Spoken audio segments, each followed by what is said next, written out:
The movie begins by explaining an old Taiwanese mountain legend called Yellow Taboo. People believe some mountains in Taiwan are cursed.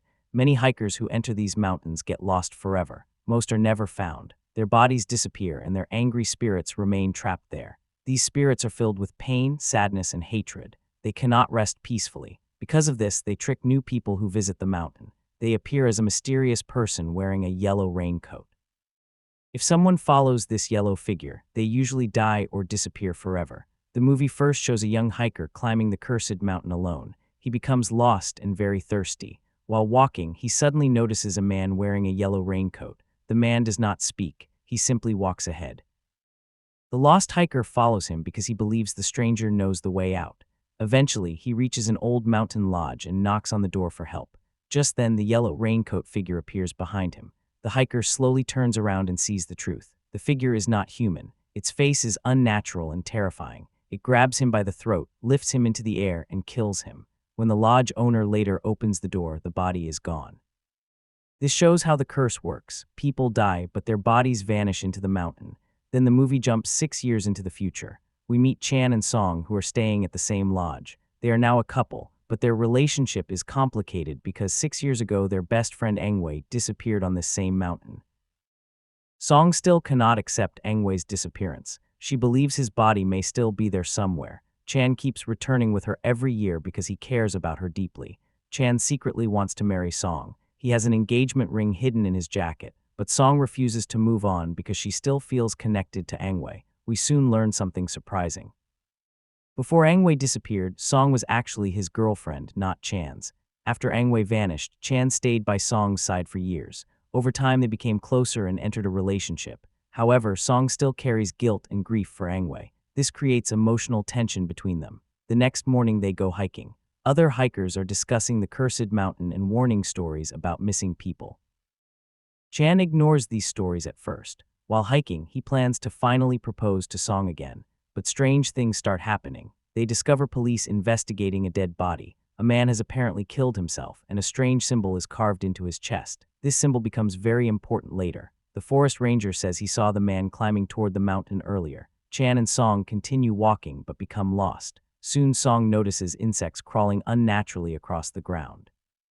Then they see a strange man sitting nearby. He quietly points them toward a path and tells them to go that way. Suddenly, a dead raven falls from the sky, its body filled with worms. When they look back, the strange man has vanished. They continue walking and reach a large stone near a dangerous cliff.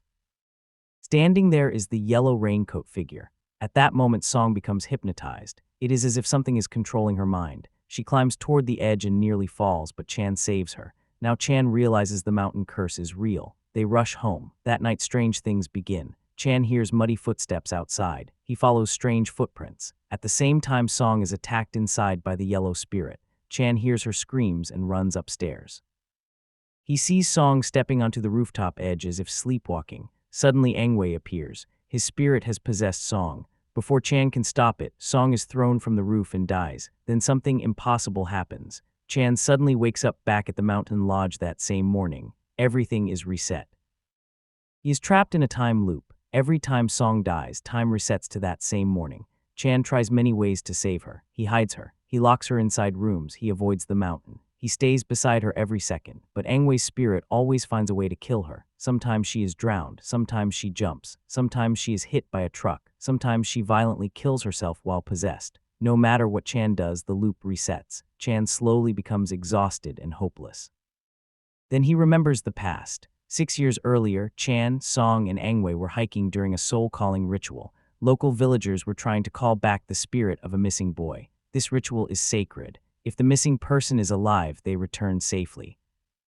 If dead, their body appears so the family can bury them. But Chan, Song, and Angwei accidentally interrupted this ritual. This mistake had terrible consequences. The missing boy's spirit never found peace. Later, during another hike, Angwei injured his leg badly. Chan left to get help. Song stayed behind. While waiting, Song saw a figure near the cliff and became possessed by a mountain spirit. Angwei tried to stop her. In the struggle, Song accidentally pushed him off the cliff.